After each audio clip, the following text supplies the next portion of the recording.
Dati, ayoko na ng Biyernes. Pero ngayon, ang paborito kong pahinga.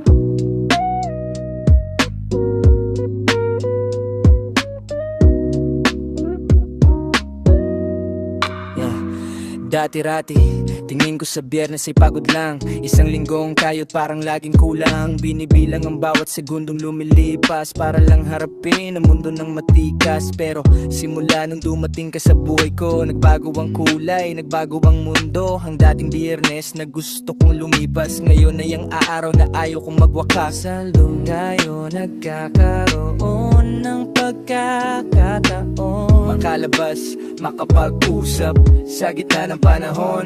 Mula sa bilis ng takbo natin patungo sa malayo, hanggang sa dahan-dahang lakad at sa tabi mo lang ako tatayo. Dati ang hanap ko'y matapos na ang Biyernes, ngunit ngayon ikaw ang inaantay sa bawat Lunes. Dahil sa'yo, ito na ang paborito kong araw. Sa gitna ng pagod, ikaw ang aking tanaw. Dito ako kumukuha ng lakas at pahinga para harapin ang bukas basta't kasama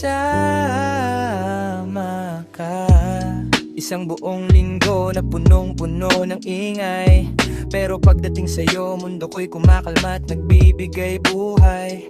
Kape sa gabi, kamustahan sa ilalim ng ilaw. Sa init ng yakap mo, doon ako sumasayaw. Dito natin nabubuo ang mga nudot na plano, mula sa perya hanggang sa seryosong kwento. Kahit traffic pa yan, basta't Biyernes ng gabi, wala nang masasarap basta't ika'y katabi. Ang hanap ko'y matapos na ang Biyernes, ngunit ngayon ikaw ang inaantay sa bawat Lunes. Dahil sa'yo, ito na ang paborito kong araw. Sa gitna ng pagod, ikaw ang aking tanaw. Dito ako kumukuha ng lakas at pahinga para harapin ang bukas basta't kasama